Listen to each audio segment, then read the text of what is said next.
चंद बरस पहले का जिक्र है कि जंगल के करीब बस्ती में 4 मुसल्लह शिकारी आ गए जो चेहरे और कद-ओ-कामत से बड़े खूंखार लगते थे।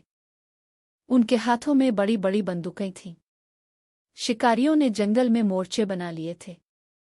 उन्होंने पहले ही रोज एक खूबसूरत हरनी को ठीक ले लिया था। वो हरनी भी होशियार और अक्लमंद थी। वो शिकारियों को देखकर चुकना हो गई और छप गई। जिस तरफ शिकारियों ने इसे देखा वो रास्ता बदल लेती। वो कोशिश करती कि अपने बच्चे का पेट भरने के लिए रिस्क की तलाश में तभी निकले जब शिकारी आराम कर रहे हों, मगर शिकारी सुबह और शाम की परवाह किए बगैर मोर्चे लगाकर बैठ गए। हरनी बहुत परेशान हुई। माँ ने इसे साथ लिया और एहतियात से बाहर आई। दरख्तों और झाड़ियों में कहीं भी सरसराहट होती तो शिकारी चूकना हो जाते। अचानक बच्चा एक झाड़ी में अलिफालजे गया।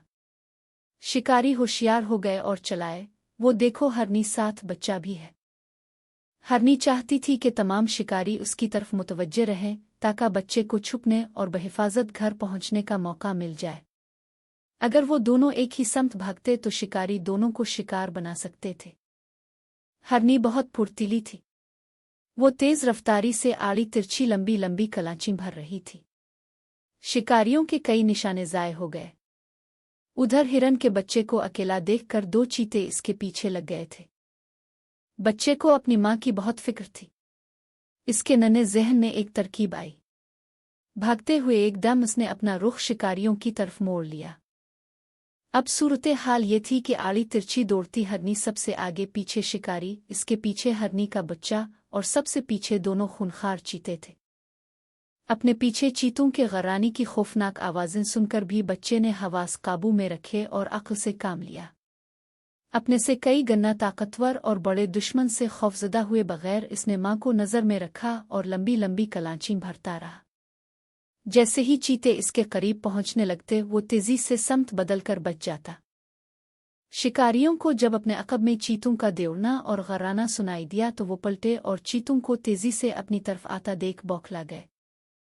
यही वक्त था जब शिकारियों का ध्यान बटा तो हरनी और उसका बच्चा दोनों ने अचानक समत बदली और लंबी कलांची भरते हुए शिकारियों और चीतों की नज़रों से ओझल हो गए। शिकारियों ने अंधाधुंध गोलियां चलाकर अपना बचाव करने की कोशिश की। एक गोली चीते की टांग को छू कर गुजरी और वो जख्मी हो गया। इसका दूसरा साथी बिफर गया और शिकारियों की जान पर बन आई। ऐसी भगदड़ मची के जल्दबाजी में वो अपना सामान भी ना उठा पाए। उन्हें बदहवासी में गाड़ियों पर सवार होकर बस्ती से भागना पड़ा। जंगल की गहरी गहरी घाटी में माँ और बच्चा आखिरकार एक दूसरे से मिल गए। दुश्मन और रुकावट कितनी भी बड़ी क्यों ना हो, अक्ल और शऊर से काम लेकर इसका मुकाबला किया जा सकता है। डर और खौफ पर काबू पाकर अपने मकसद और हदफ तक पहुंचा जा सकता है।